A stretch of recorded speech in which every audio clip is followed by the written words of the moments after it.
Hey everybody, you're here with Luminol on the Wall. I'm Becky, and I just read a very interesting article. A small farm just south of Calgary just had 800,000 honeybees stolen from them. Now, this was no crime of opportunity. This was like a planned heist. This is some Ocean's 11 shit. Now, I don't know about you, but I wouldn't be cut dead stealing any bees. I don't want to get stung, and I just don't want to mess with them, right? I think that's the majority of people. So this leads me to believe that maybe it's some other beekeepers, or at least someone who's well-versed in beekeeping of sorts. Could there be a beekeeping rival? Who knows? But if you see anyone floating in that liquid gold, especially local, you got to call the High River RCMP.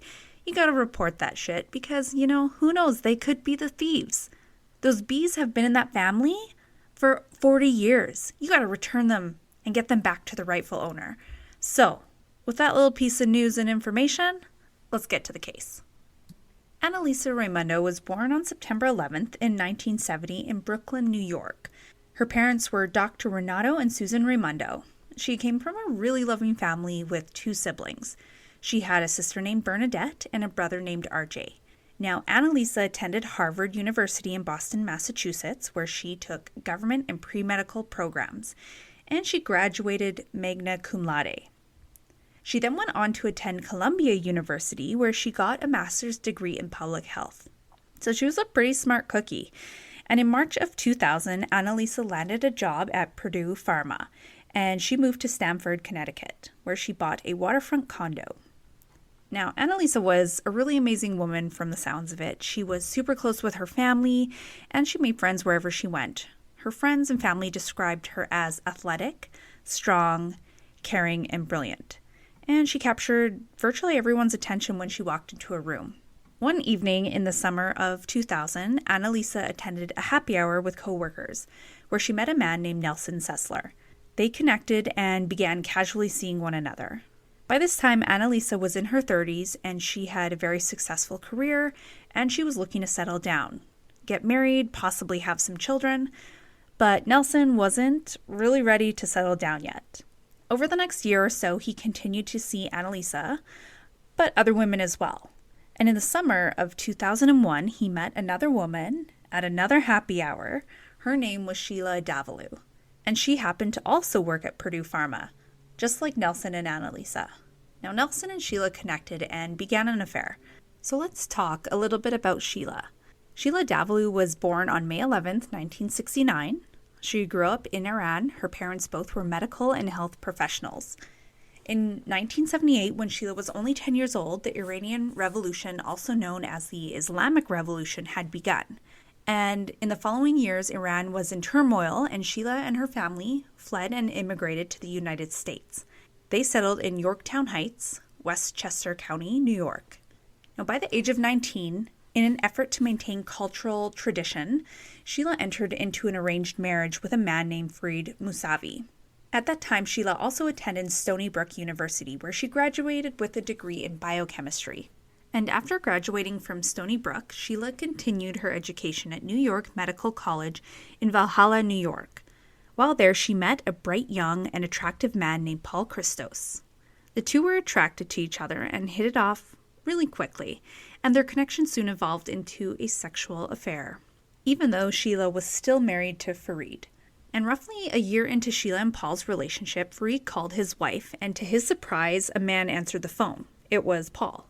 The two men were equally confused as to who they were speaking with, and they agreed to meet over coffee to sort things out. During their conversation, Paul profusely apologized. He had no idea Sheila was even married. Fareed, while surprised, wasn't devastated. He saw this as a very clean way to get out of the relationship, and he filed for a divorce. And the marriage ultimately ended pretty peacefully. Meanwhile, Paul was stunned.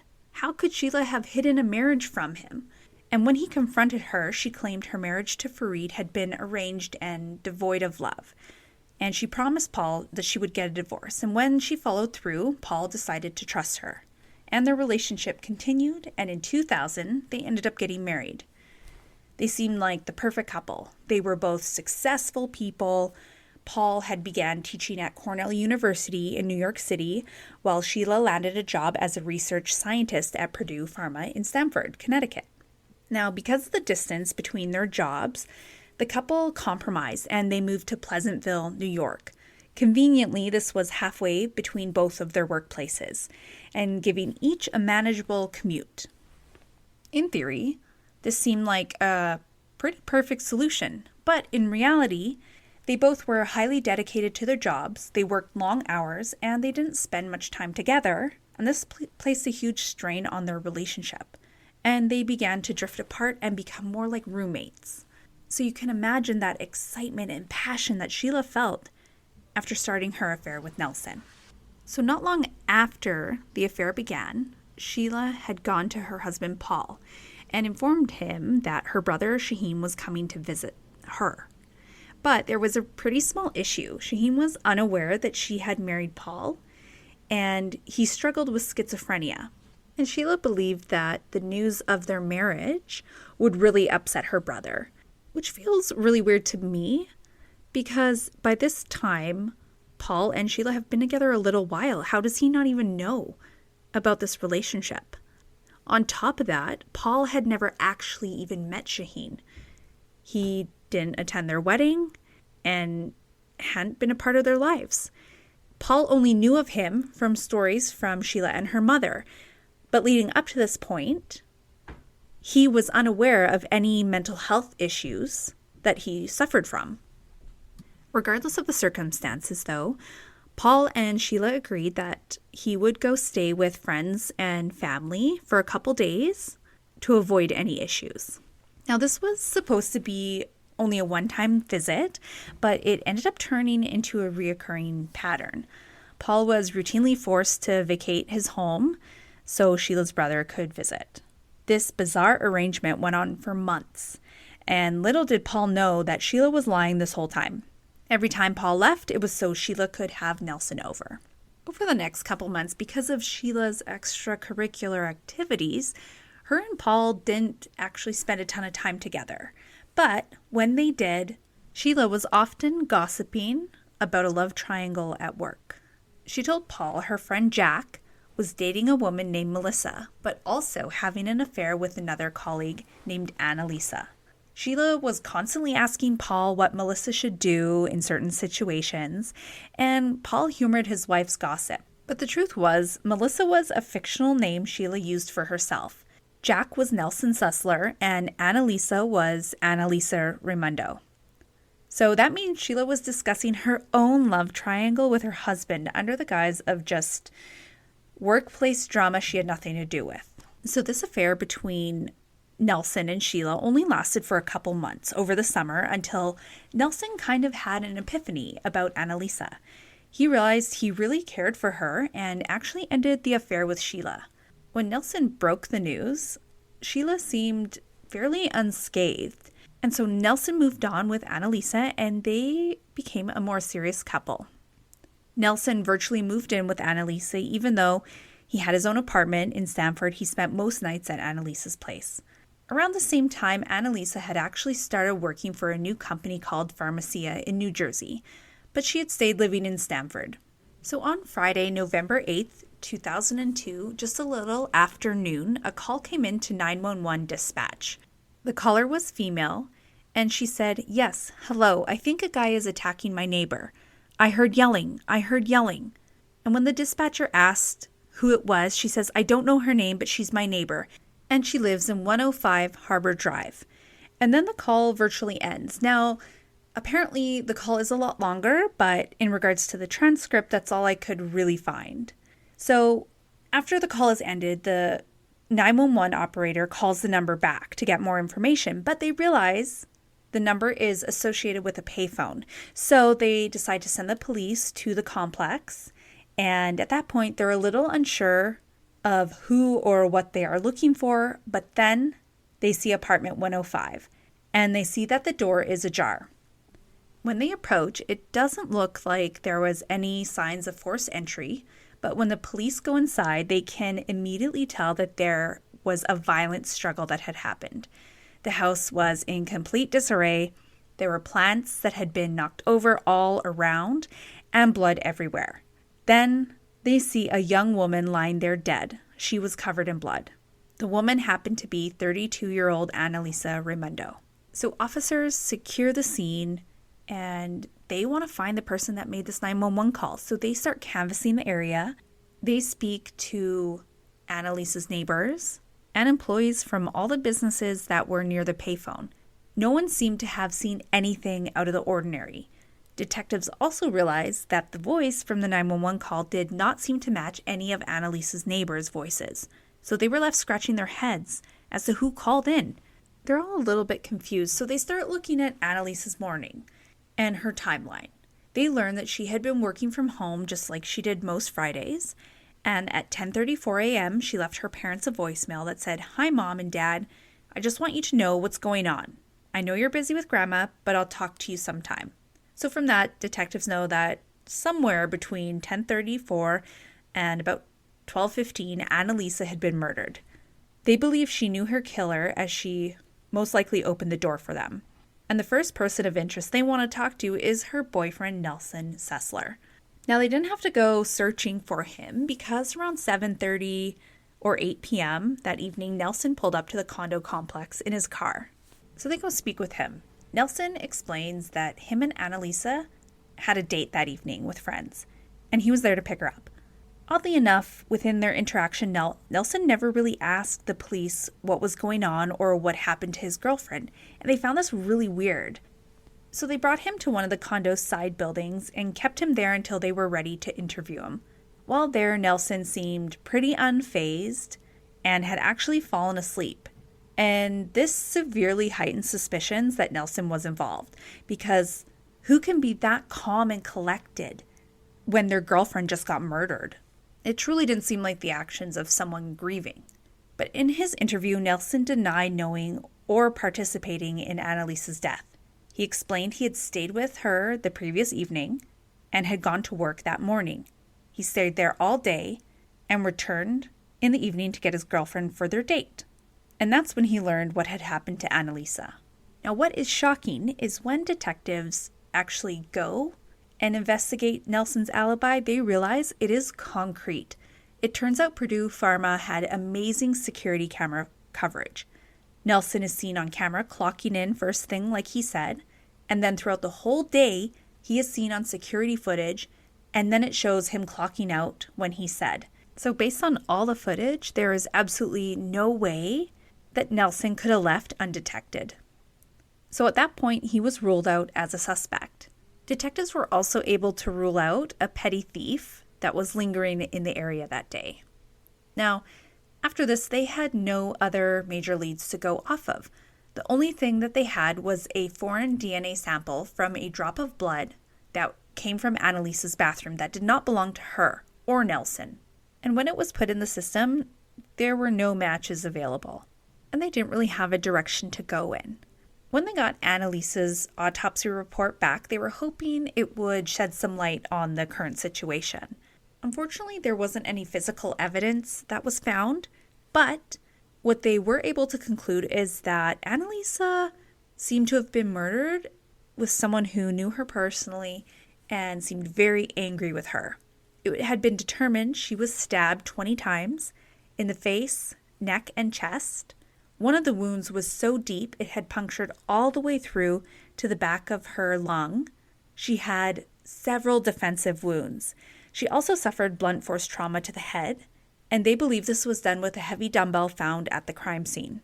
This attack was so brutal, and it definitely most likely caught Anna Lisa by surprise, but she fought until the bitter end. She did her best. However, the trauma was so severe that she died fairly quickly. And everyone was just devastated with this news. Her family was heartbroken. Her friends were so upset. And Nelson, he was heartbroken. It had really set in that his girlfriend was dead. And even though he had an airtight alibi, there was still suspicion amongst his and Anna Lisa's friends that Nelson had something to do with this murder. And he was kind of shunned and didn't really have anyone in Stamford to lean on and be there for him in this tough time.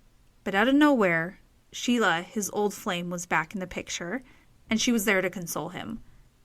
What began as emotional support soon turned into a physical relationship once again.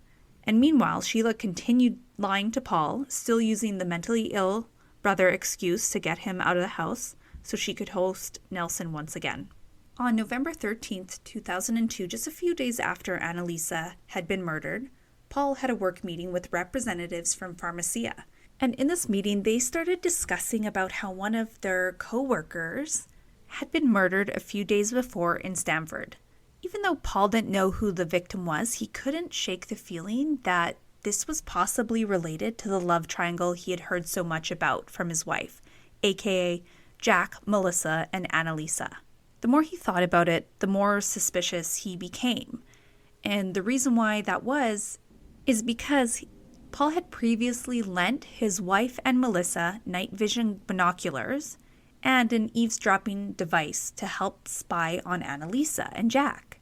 And at one point, Sheila had also bought a lock-picking kit and practiced at home. This all seemed too much of a coincidence. So when Paul got home, he told Sheila that in his meeting he learned that an employee at Pharmacia had been killed and asked whether Melissa was involved and if Anna Lisa was okay. Sheila didn't really seem shocked or surprised by this question, but told Paul that Anna Lisa was fine. And for now, that put his mind at ease. But shortly after that conversation, Sheila informed Paul that Jack and Anna Lisa had broken up and that Melissa and Jack were now together. The fact that Sheila is just basically giving Paul a play-by-play of her affair just really irritates me.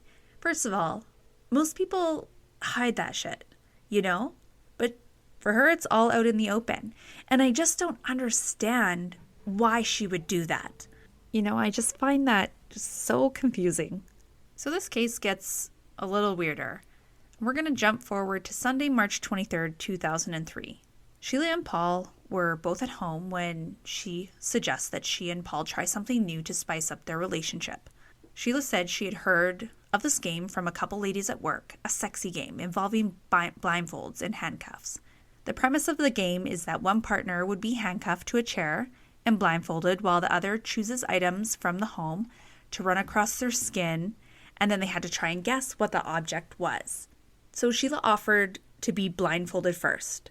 Paul chose several items, including a camera and a shampoo bottle, which I'm just going to throw it out there. Probably the least sexiest items you could possibly choose. I don't 100% know what I would choose, but I don't think it would be a camera. You know, I think my go-to might be a plant. I don't know. Cute little aloe vera stem or a string of spaghetti. I don't know. It's hard to come up with, I'm not going to lie. But Sheila went first, and now it's Paul's turn to be blindfolded. Sheila uses a couple items, and then Paul hears Sheila go down into the kitchen and return. She then straddles Paul, and whatever the item was, she ran it along his face, and he had no idea what it was. Then, out of nowhere, he felt a huge thrust sensation on his chest. It felt like something heavy had fallen on him. Then he felt it again. He had no clue what had happened. He then heard Sheila say, "Oh my God, I think I hurt you. You're bleeding. Something fell on you. I think the candle hurt you." So then Paul asked for Sheila to take off the blindfold, which she did. And when he saw the blood, he told her to get the key for the handcuffs, but she couldn't find them. She ended up helping Paul break the chair so he could be freed. He then told her to call 911. Sheila grabbed her phone and made the call. Or so Paul thought. In actuality, Sheila called Nelson and invited him over to her house later that evening around 8:30 for a date. Now, Paul lay there bleeding out, and after about an hour of waiting, it seemed like the ambulance would never get there. So Paul begged Sheila to drive him to the hospital, and she agreed.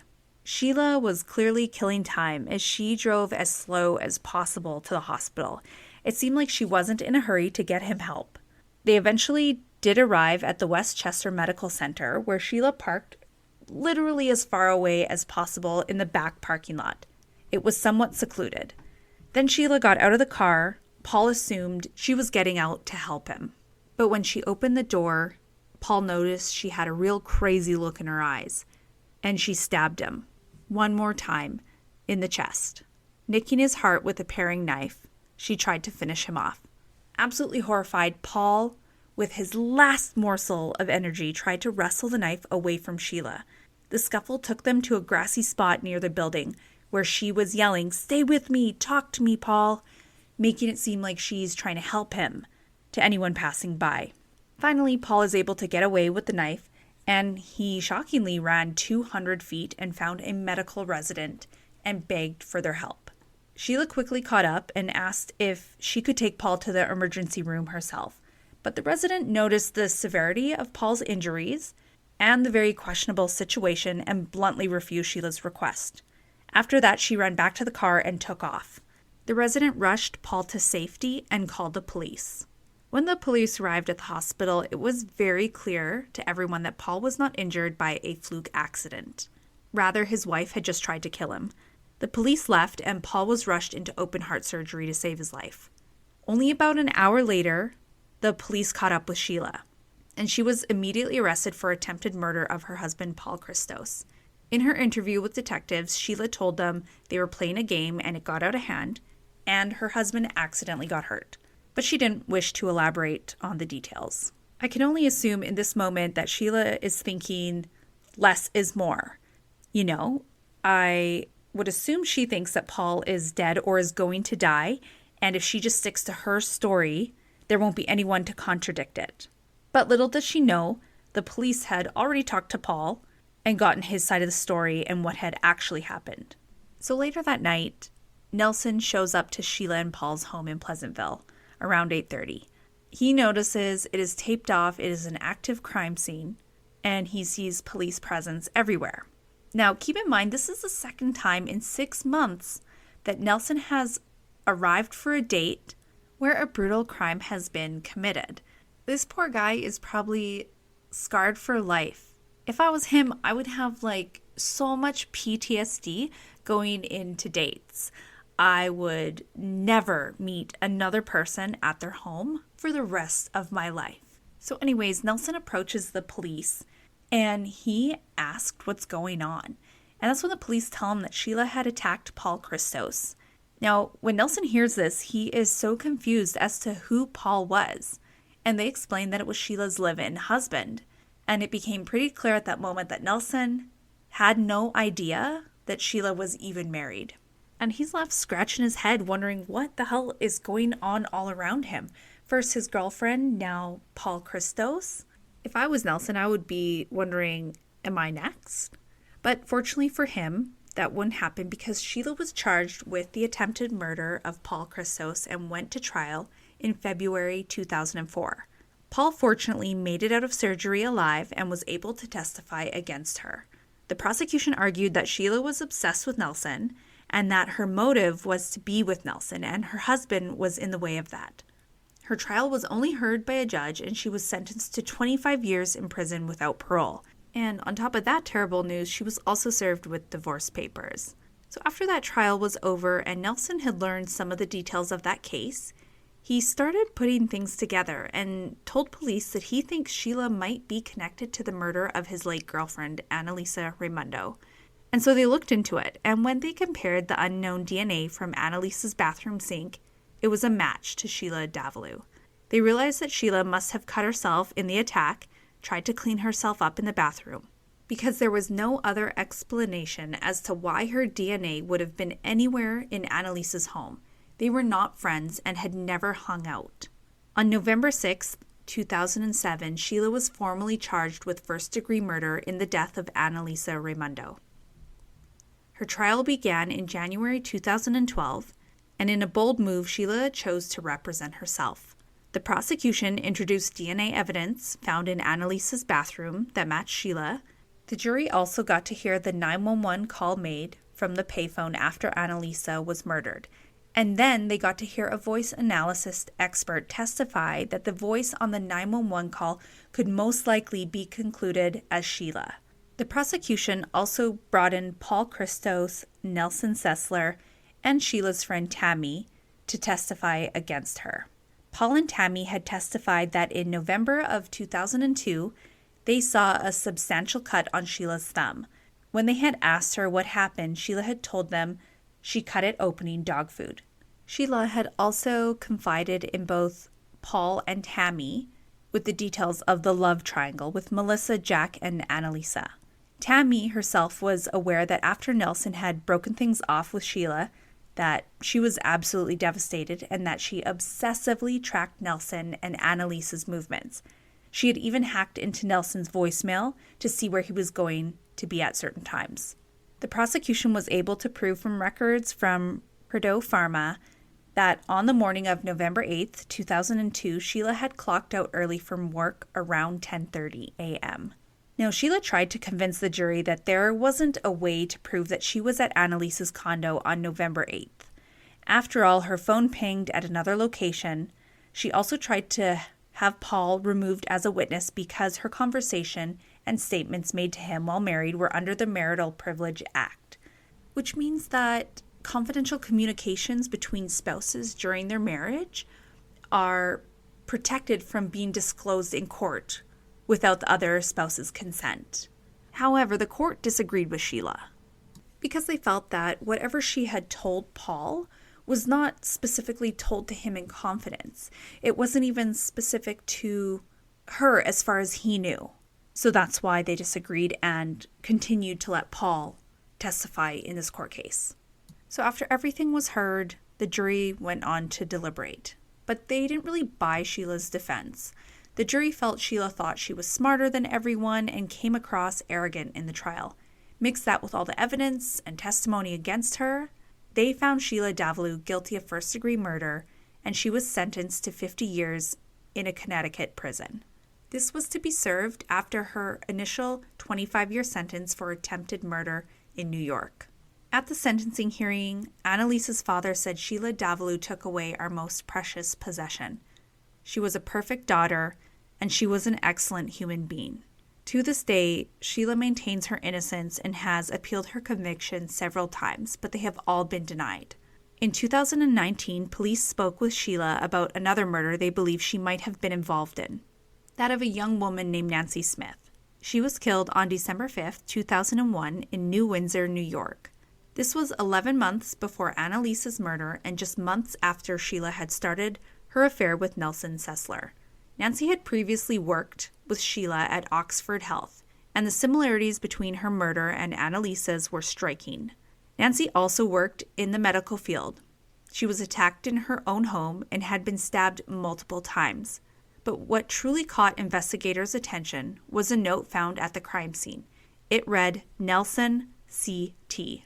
Now, Nelson isn't a name of a town in New York, so the police speculated that the note could have referred to Nelson Sessler, Connecticut, since that's where he lived at the time. Others believed it might have referred to a popular hair band called Nelson, which Nancy may have planned to see either in Connecticut or Las Vegas. Unfortunately, that lead went nowhere. Investigators ultimately concluded that Nancy and Sheila had never crossed paths directly, and the connection between them appeared to be pure coincidence. And as of now, Nancy Smith's case remains unsolved. There's a $35,000 reward for anyone with information that could help solve her murder. Now, this might sound absolutely weird, but I am really grateful that Paul Christos got stabbed. I'm grateful that he lived, but if he hadn't been stabbed and brought this attention on Sheila Davalloo, then they may have never figured out who killed Anna Lisa Raymundo. So for that, I am forever grateful. But I'm sorry he had to go through that tragedy as well. Sheila Davalloo is unhinged. She is manipulative, calculated, and I think a little bit delusional. So I am happy that she is behind bars, and for the rest of her life she will be there. And the prison system can deal with her. Anyways, this is the tragic case of Anna Lisa Raymundo. Thanks all for listening, and we'll see you next week.